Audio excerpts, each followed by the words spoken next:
இந்த வீடியோவில் நம்ம என்ன பார்க்க போறோம்னா, இந்த ஈரான், யுஎஸ், இஸ்ரேல் போன்ற நாடுகள் வந்து இப்போ போர் புரிந்து கொண்டிருக்கிறார்கள் அப்படிங்கிறது எல்லாத்துக்கும் தெரியும். கடந்த போன வாரம் பிப்ரவரி எண்டு மார்ச் முதல் வாரத்திலிருந்து இந்த பிரச்சனைகள் போய் கொண்டிருக்கிறது. இதில் என்ன ஒரு முக்கியமான காரணம் பார்த்தீங்கன்னா, ராகு கேதுகளோட சூரியன் கிரகணமானார் பிப்ரவரி எண்டில். அதுக்கப்புறம் பார்த்தீங்கன்னா இன்னும் ஒரு மார்ச் 10, 15, 20 இந்த மார்ச் எண்டுக்குள்ளே என்னென்ன மாதிரி நடக்கும், இன்னுமே பிரச்சனைகள் இருக்கா அப்படிங்கிறத இந்த வீடியோவில் நம்ம துல்லியமாக பார்க்க போகிறோம். இப்போ பாருங்கள், எப்பவுமே வந்து சனி பகவான் மேஷத்துக்கு போகும் பொழுது பெரிய ஒரு வார், போர் அப்படிலாம் நடந்தது. வேர்ல்டு வார் 2லாம் பார்த்தீங்கன்னா மேஷத்தில் சனி இருக்கும் பொழுது தான் நடந்தது, ஸ்டார்ட் ஆச்சு.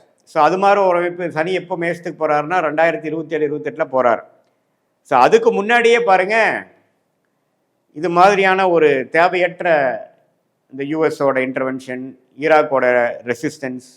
ஈரானோட ரெசிஸ்டன்ஸ் இதெல்லாம் கொடுத்து நிம்மதியாக ஒரு 6 மாதத்துக்கு முன்னாடியே உலகம் அமைதியாக இருந்த உலகத்தை, உக்ரைன் வாருக்கு அப்புறம் கொஞ்சம் 2-3 வருஷமாக அமைதியாக இருந்த உலகம் இப்போது எகெயின் வெடி, ரத்தம், பாம், குண்டு அது மாதிரிலாம் போட்டு கதிகளை வைக்கிறது. இது என்ன ஒரு சிறு ஒரு அமைப்பா அல்லது இது தொடர்ந்து வருமானா? தொடர்ந்து வர்றதுக்கு வாய்ப்புகள் அதிகமாக இருக்கிறது. ஏன்னா அடுத்த சனி மேஷத்துக்கு போகிறாருங்கிறது நம்ம மறந்துடக்கூடாது. அதே சமயத்தில் மார்ச் 15, 2026 அப்புறம் மார்ச் எண்டுக்குள்ளே செவ்வாயும் ராகுவோட சேர்றார். அதே சமயத்தில் சூரியனும் சனியோட சேர்றார். இதெல்லாம் வந்து ராகுவோட கும்பத்திலிருந்து, கேது சிம்மத்திலிருந்து இது மாதிரிலாம் ஆகும் பொழுது, சூரியனும் செவ்வாயும் பாதிக்கப்படும் பொழுது, ராஜகிரகமாகிய சூரியன் செவ்வாய் பாதிக்கப்படும் பொழுது உலகத்தில் இது மாதிரி சில விஷயங்கள், பூகம்பங்கள், போர், மரணங்கள், வெடி சத்தம் இதெல்லாம் கேட்கக்கூடிய அமைப்பு தான் இந்த காம்பினேஷன்.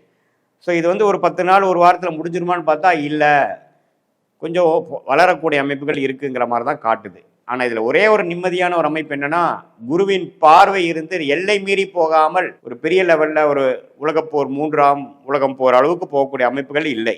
ஆனால் இதில் இன்னொரு கண்ட்ரி உள்ளே வந்து பிரச்சனை பண்ணுறது, 3 கண்ட்ரி ஒரு விஷயம் இப்போ 4-5 கண்ட்ரி ஆயிடுச்சுங்கிற மாதிரிலாம் வர்றதுக்கு வாய்ப்புகள் உண்டு.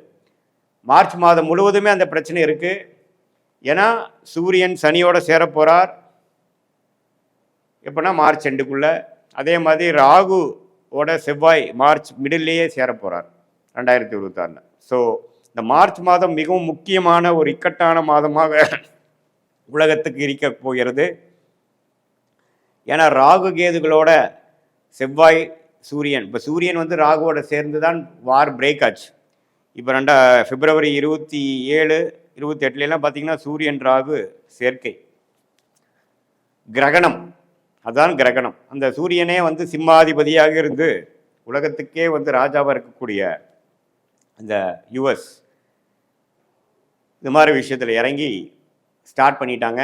இது வந்து ஒரு மாதத்துக்கு மேலே போகக்கூடிய அமைப்பு இருக்குது. சரி, அதுக்கப்புறம் ஏப்ரல் மேலாம் கொஞ்சம் தொடருமா அப்படின்னு பார்த்தீங்கன்னா, எப்பப்போ வந்து இந்த விஷயங்கள் வந்து முழுசாக நிற்காமல் அப்பப்போ கொஞ்சம் வெடிகிற மாதிரி, எப்படி உக்ரைன் வார், ரஷ்யா வார்லாம் கொஞ்சம் பல மாதங்கள் போச்சோ அதே மாதிரி போகிறதுக்கு வாய்ப்பு இருக்குது. இதனால் பல உயிர் சேதங்கள், அந்த நாடே வந்து கைப்பற்றப்படுவது, இந்த பல வருடத்துக்கு முன்னாடி ஈராக்குக்கு என்ன நடந்ததோ அது மாதிரி நடக்கக்கூடிய அமைப்புகள்லாம் கொஞ்சம் இருக்குது. இப்போ 2027, 28 பார்த்திங்கன்னா சனி மேஷத்தில் இருக்கும் பொழுது, ராகு கேதுகள் மகரத்தில் இருக்கும் பொழுது சனியின் பார்வை பெறுவார்கள். ஸோ இதெல்லாம் கொஞ்சம் பிரச்சனை. பட் எந்த அளவுக்கு குருவின் பார்வை இருக்குதோ அந்த அளவுக்கு தப்பிச்சோம். பட் இது விளையாட்டுத்தனமாக ஒரு ஆரம்பிக்கப்பட்ட இந்த போர் தேவையற்ற விதமாக நிறைய பேர் சொன்னாலும், இது கொஞ்சம் ரிஸ்கான ஒரு அமைப்பாக உலகிய ஜோதிடமாகிய ராகு, கேது, சூரியன், செவ்வாய் இதெல்லாம் வைத்து பார்க்கும் பொழுது, அது கும்பத்தில் இருக்கக்கூடிய ராகு, சிம்மாதிபதியில் இருக்கக்கூடிய கேது எல்லாமே வந்து ஒரு பிரச்சனைக்குரியதாக தான் இருக்குது.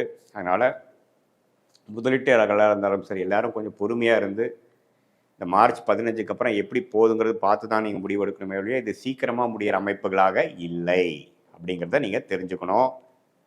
இது வந்து கொஞ்சம் அடுத்த வருஷம், இந்த இப்போ நடக்கக்கூடிய அமைப்பு அடுத்த வருஷம் கூட ஒரு ஃபாலோஅப்பு, அது மூலமாக அந்த விஷயம் நடக்குது. ஒரு தொடர்ச்சியாக நடக்கக்கூடிய விஷயங்களாக மேஷத்துக்கு சனி போகும் பொழுது கொஞ்சம் இதில் ஆன ஒரு பிரச்சனையில் அங்கே கண்டினியூ ஆகுது அப்படிங்கிற மாதிரி சில அதர் கண்ட்ரீஸ்லாம் ஜாயின் பண்ணி சப்போர்ட் பண்ணக்கூடிய அமைப்புகள், எதிர்க்கக்கூடிய அமைப்புகளாக உண்டு.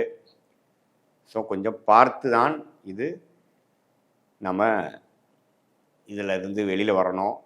நம்ம எல்லா வல்ல கடவுளை வந்து இந்த ஒரு இக்கட்டான ஒரு உலக சூழ்நிலையிலிருந்து மீண்டும் ஒரு நிம்மதியான அமைதியான சூழல் வரணும் அப்படிங்கிறது எல்லாமே பிரார்த்திப்போம். மீண்டும் மற்றொரு காணொளியில் சந்திப்போம். நன்றி, வணக்கம்.